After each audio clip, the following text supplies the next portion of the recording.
What's going on? This is JK Sports 7 Media. I'm Kevin, and I wanted to walk you guys through a little bit of a kind of a looking into the future thing.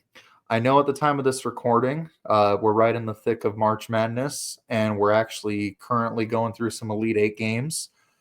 Florida and Duke both won tonight to go to the Final Four, but I wanted to get this video out a little bit earlier. It has to do with correctly predicting the March Madness champion. So this video is appropriately named Crystal Ball Forecast, and there's a lot of reason for that. So one thing you need to know about me is I love sports gambling. I love brackets, and I am terrible at all of it. So what I did this year, and I guess it started last year, but I kind of dove into March Madness and the history of March Madness, and I started finding some really interesting things about the tournament as a whole.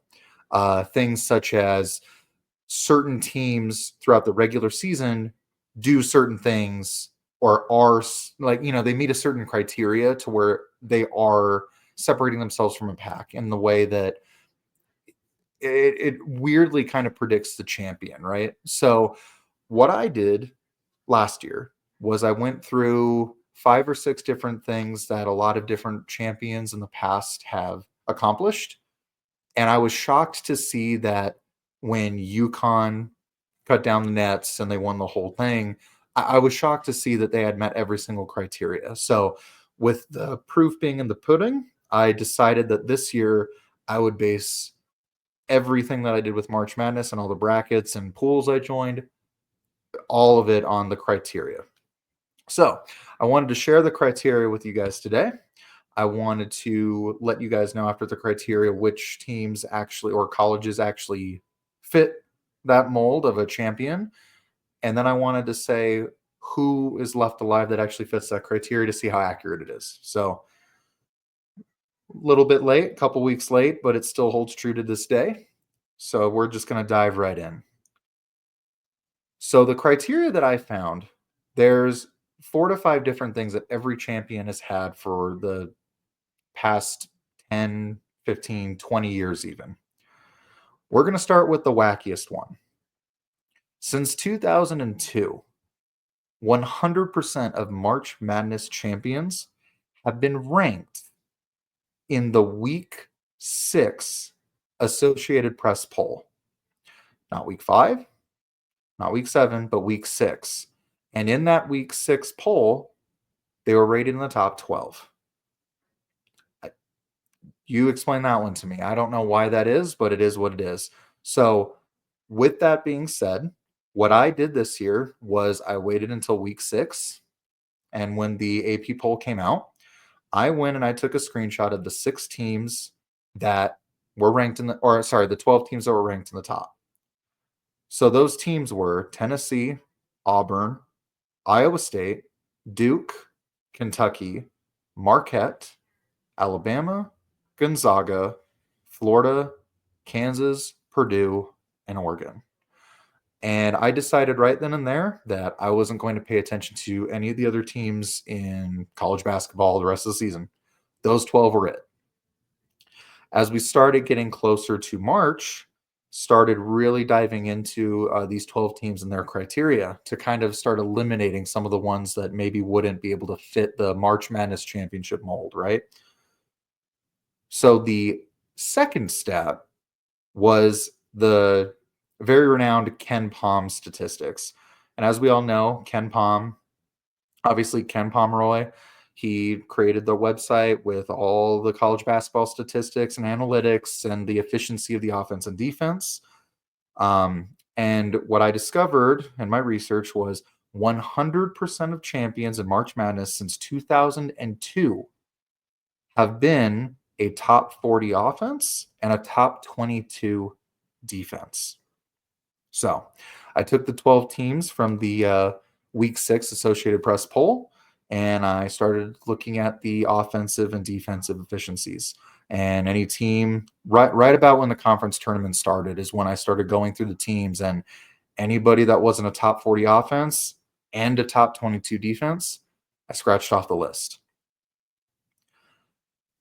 After the conference tournaments ended and Selection Sunday happened, I was able to do the next step, which was 100% of champions since 1985 have reached at least the semifinals in their conference tournament the week before March Madness. 1985, right? So that one's pretty foolproof. That one's pretty solid as far as the statistics go, right? Since 1985, every winner has at least made the semifinals of their conference tournament the week before the tournament. The next little bit of criteria was 100% of champions since 1998 have been located, if you were to divide the United States in half, where it goes through North and South Dakota and splits all the way through Texas, right? Just split the United States in half. Every champion has been to the eastern side of that line. So right there, if you remember the top 12 of the week 6 Associated Poll, Oregon and Gonzaga were two of the teams that were there. I crossed them off the list right away because they're to the west of that line.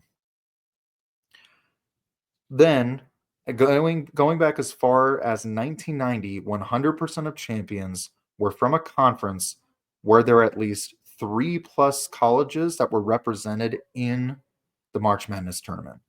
So, put all that together after Selection Sunday. That way I could see, by that point, who had made it to the semifinals of their conference tournament, how many schools from each conference had made it to the dance. And I was able to compile from my, list of 12 all the way down to 4. And I made 4 brackets. And I said, okay, these 4 teams are the only ones that fit the criteria of a champion since 1990, 2002, 2004, 1985, all the different things I put together. And I came out with these 4 teams: Florida, Duke, Auburn, and Tennessee. And as of this recording, 2 of the games in the Elite Eight have been played. 2 are being played tomorrow.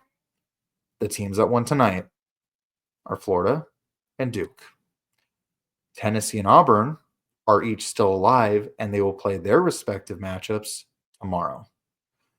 There is a potential for all 4 of the teams that fit the championship criteria to actually make up the Final 4 in this year's tournament.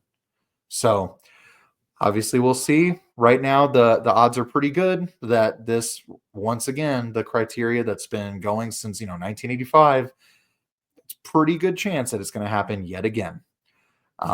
And just looking at how the tournament's been being played, Auburn's been looking really good. Tennessee, with their defense, they've been looking good. I know they've had like a little bit of a, maybe not as good of a start as some of the other teams, so they're going to have kind of a stiff test as it gets to the final couple rounds.